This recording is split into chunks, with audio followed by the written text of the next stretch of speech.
Hi everybody, it's Cathryn from In the Pink Designs.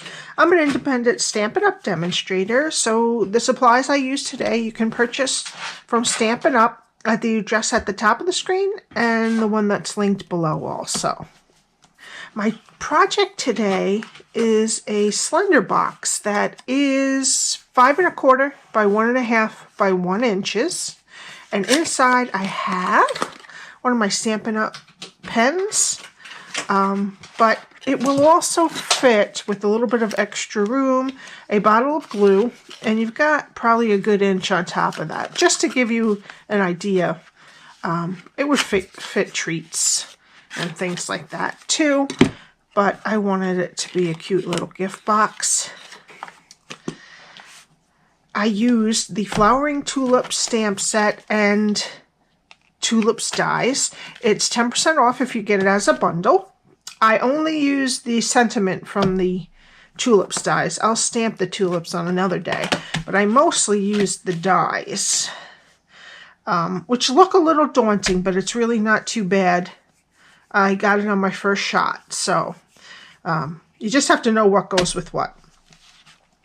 So what we need, well, there's a bunch of the die pieces, but this is a piece of Poppy Parade that is 7 3/4 by 5 1/2. So you could get 2 of these boxes from one sheet of Designer Series paper, which would be good for a favor box or something that you're going to get a lot out of, need a lot of, so you can get 2 from each piece of DSP. We need a piece of Pear Pizzazz for stamping the sentiment. We need 4 pieces of the Flowering Fields DSP, 2 for the front and back that are 1 1/4 by 5, and 2 for the sides that are 3/4 by 5. And then for the tulips, we need a bunch of these. Okay. Let's start with, we need 2 of the skinny long stems out of Pear Pizzazz and the 2 leaves. All right, now I see this one here as looking like Stitch, kind of. And the Stitch one gets this V piece to go with it. Okay? And then the other 2 that are just odd shapes, they each get the same. There's 3 of these dies. I think they're exactly the same, but they give you 3 of those, 1, 2, and 3, and you need them for 3 different tulips. They all get them. They get the bud and then these 2. So it's not too hard once you know that each of these gets 1 of the middles, and the one that kind of looks like Stitch's, the top of Stitch's head, gets the V one. All right, and what I'm going to do now is I'm going to sponge, just to give it a little depth. These are out of Poppy Parade, so I'm going to sponge them with Real Red. All right, and I'm just going to use one of our sponges that's retired, so any sponge, or the blending brushes, which I'm going to be getting soon. And I'm just going to do the areas that I know are going to show. So there is a little, I don't know if you can see, but there is a little mark where you can bend them. They kind of deboss it a little so that you know that it'll be bent. And I'm just going to do a little bit on the inside too. Just a little bit of extra. All right, and then on this one, I'm going to do the outside pieces, and then a little bit again on the inside. That will show. And then these, just give it a little bit of accent. And this is going to come across this way. So you want a little bit on the inside here on the back. All right. And then we're just going to do these two. As the tops will show.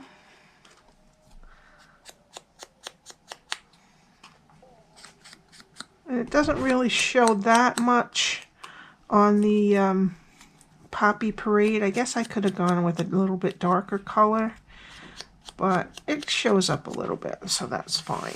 All right, so that's all of the Poppy Parade pieces. I'm going to get a baby wipe to get the ink off as much as I can. Okay. And then for the Pear Pizzazz pieces, I'm just going to ink them in Mossy Meadow. I'm just going to ink a little bit on the edges. There we go. You could also stamp them, stamp the leaves, and that would give it definition too.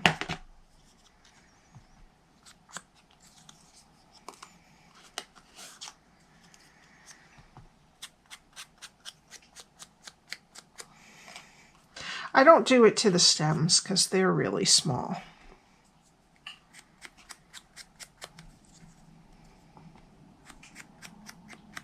Okay. So now that all of that is sponged, I'll put them to the side. And we're going to use our piece of Poppy Parade that is 7 3/4 by 5 1/2. And I have my Simply Scored, and we're going to start on the 7 3/4 side. Did I say 7 1/2? 7 3/4 by 5 1/2. All right.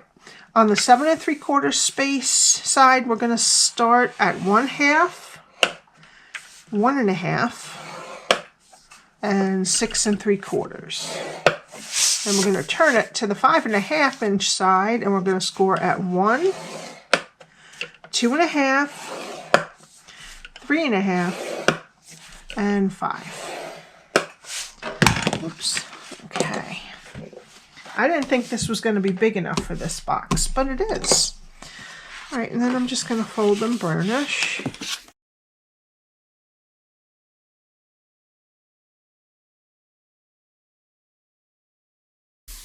Okay. Now, the skinniest rectangles are at the top and the right-hand side. And this is what we're going to do, okay? So we're going to take some of them off and then just do our tabs and leave the top flap. All right, so remember, skinniest are at the top and the right. And we're going to start over here on the left, and there's a square. And we're going to cut to the first score line and then wedge each side.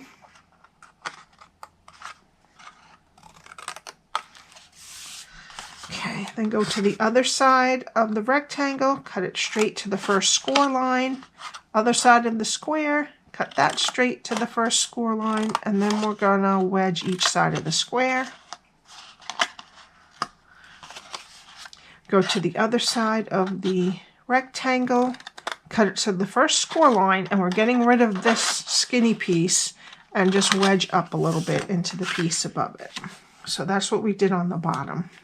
Now turn it 180. Skinny rectangles are on the left and the bottom. And our flat piece is going to be right here. So we don't need these 4 pieces here. So there's 3 rectangles and a little square. So you're going to count over to the second score line and cut up to the second score line. And then you're going to take all that's to the left of it off.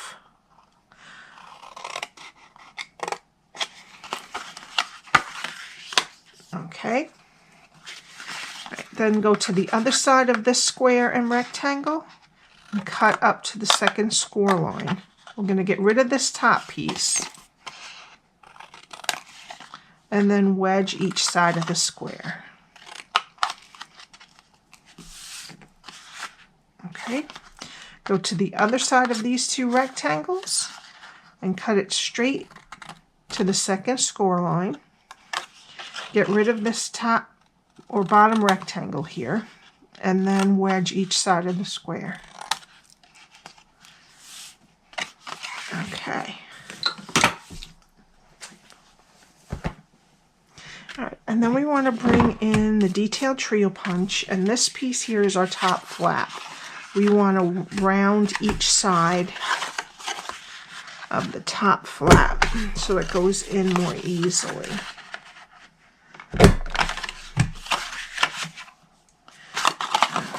And if you have a small hole punch, you can take a little finger grip out of this if you want to. I didn't have any problem opening it this time, so I didn't do that. Okay. All right.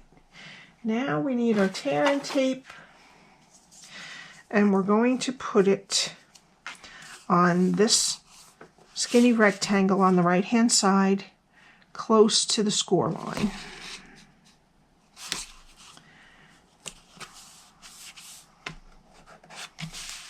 Okay, and I'm going to get my take your pick tool, and I'm going to take the backing off, flip it over, flip one side with the tape over, and then flip the other side to meet it. Okay, this is our back here. So I'm going to close the top, so that helps me keep it in line. And then we're going to put the back, the sides and the back, and this will be where we put the rest of our tape, which is the front front rectangle. I'm going to take the backing off again. And then we're just going to make sure it's nice and straight and push it down. Okay. And that's the box. You could put a little gift certificate in there or a little charm or something in there. And it fits a little bit weird until you make it side diagonal, and then it fits in there just fine. Now we need our DSP. Okay, and we're going to put the two pieces that are 1 1/4 by 5 on the front and the back, and the 3/4 by 5 on the two sides. And I'm going to use liquid glue for these.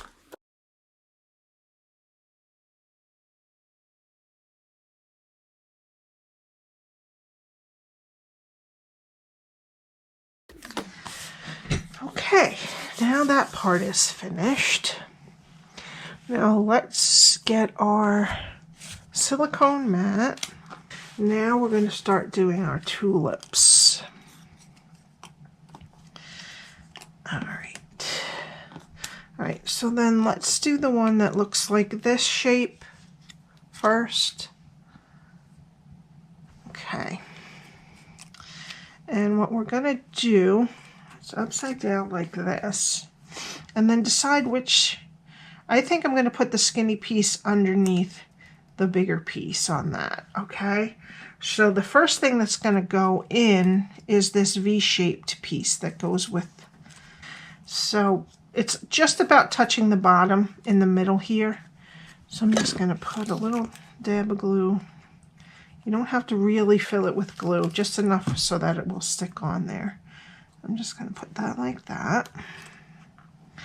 And then I'm just going to put a little dab of glue wherever it touches, because if I put it down here, it might not touch all the way. So I'm just going to put it over there and hold it, and then up here and hold it like that. Okay, and that's our first one done. I did do one in Blushing Bride, and I sponged it with Flirty Flamingo, so that's how that one looks in a lighter color. Alright, now the next one, let's do this guy, and he looks like that. And you're just going to gently fold on those lines that they give you. And this is actually, we don't need this one, I'm so sorry, but I'll show you anyway. This is how you make the bud. Okay? Alright, so this one just needs one of these single pieces that doesn't have anything to bend on it. And you're going to put it right down there at the bottom, right in the middle. Okay, so this one I didn't use on my project. I didn't use the bud. All right, and then see where the other ones go over, and then you can put a little bit of glue where you think it will stick.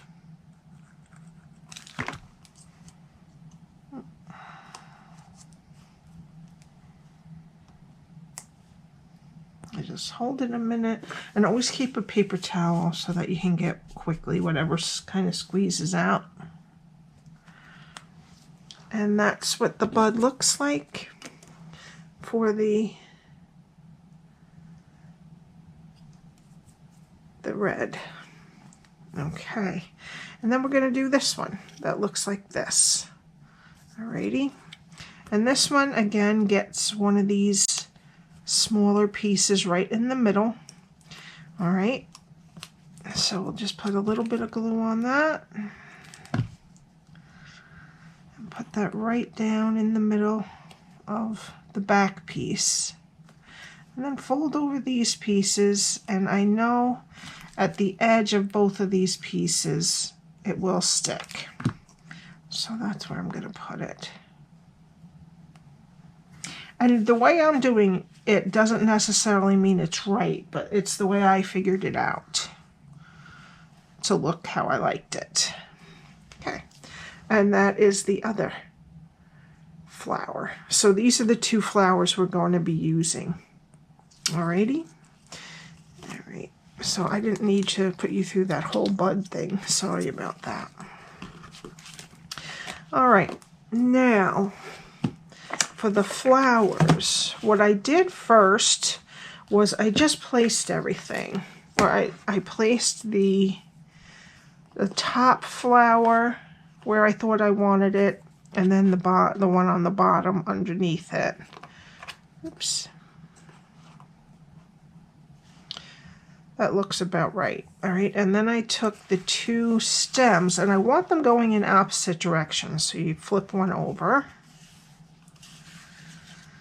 and I just kind of stuck them underneath where I thought I wanted, where I thought I wanted them to be.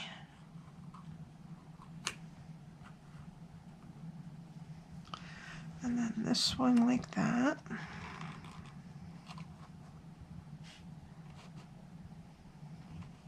Maybe this one over just a little bit. Okay, and then what I did was I put a little bit of glue on the flowers first. And I put them down.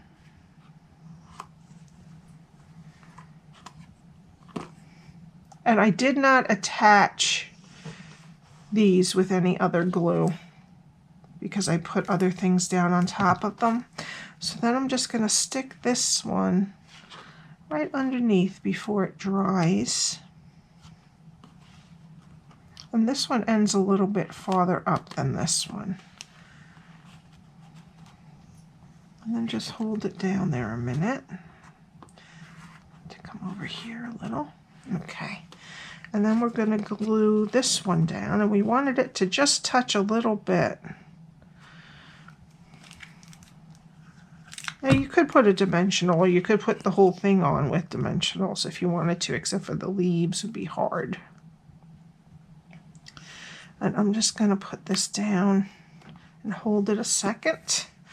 And then I'm just going to put a little glue on the tip, on the bottom and the top. And then just slide it under.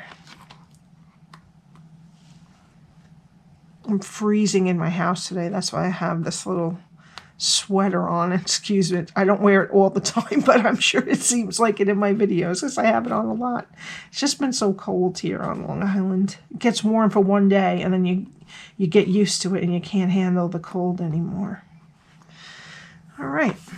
And then I'm going to take the larger leaf with the bump to the inside.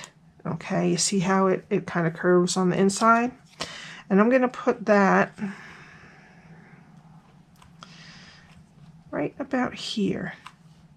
Okay, let's It's not, may not come out exactly the same the whole time, but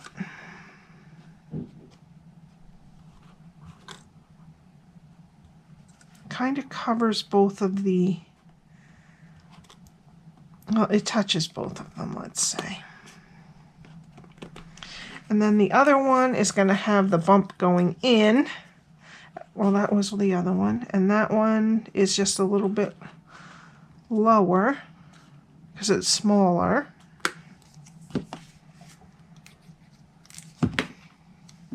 And everything kind of hangs off a little bit somewhere. Okay, and that's that for now. Now we need our piece of Pear Pizzazz, and we're going to use the sentiment from Flowering Tulips stamp set, and we need some Tuxedo Black Ink.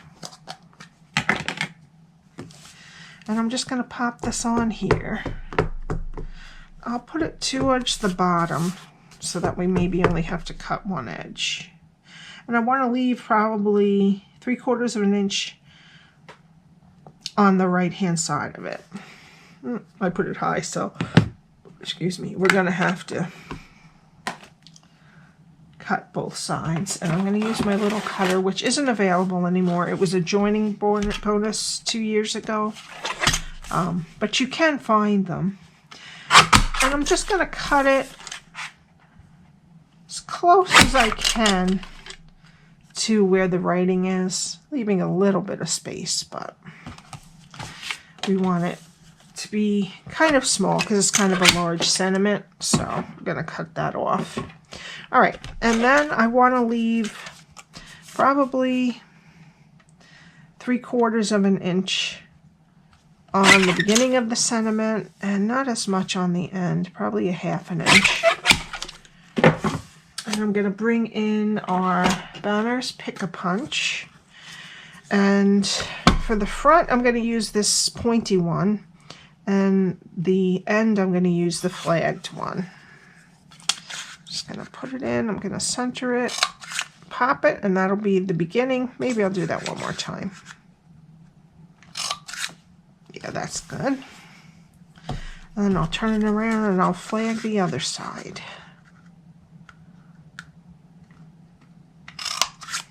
Great. Okay. Then I'm just going to take my bone folder and I'm just going to curl from the middle to the end.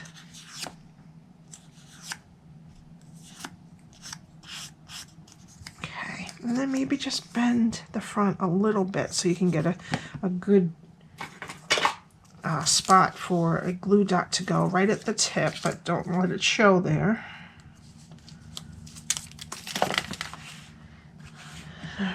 And then I'm just gonna, you know what, let's hold off on that. And the ribbon on this, unfortunately, I could not find my roll of the Bumblebee Gingham ribbon, the 1/4 inch. I know I had it, and I had this bow made, but I couldn't find it. So I had to just use some from my stash on this one.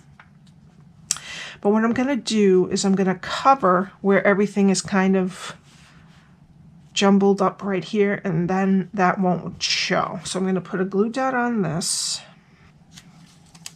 There we go. And I'm just going to have it right over where everything's kind of splitting apart and just slightly tilt it to the left a little bit. And then I'm going to take my sentiment, yeah, and then I'm just going to pop it up right coming out from under the bow. And we can stick another, or you could put a dimensional under there if you want to, but I'm going to put another glue dot a little farther down on the sentiment, just so that I know it's going to stay on there good. There we go. Okay, and then for the final touch, I'm going to add a Iridescent Rhinestone Basic Jewel. Oops. I'm going to put one on each of the tulips. and then one at the end of the sentiment. Oops. Right there. And that's it. I hope you enjoyed this. I did. And I would love it if you would subscribe and hit the like button. If you would like to buy any of these products or anything else that you need from Stampin' Up, I would love it if you need a demonstrator, if you would use me. Again, the address is at the top of the screen and it's linked below. All of my measurements are on my blog, linked below. The link to join as a demonstrator or a hobby demonstrator is below also. And if you have any questions, my email is there, and don't hesitate to ask me, or you can ask it in the comments. Have a great week, and I will see you next time. Bye.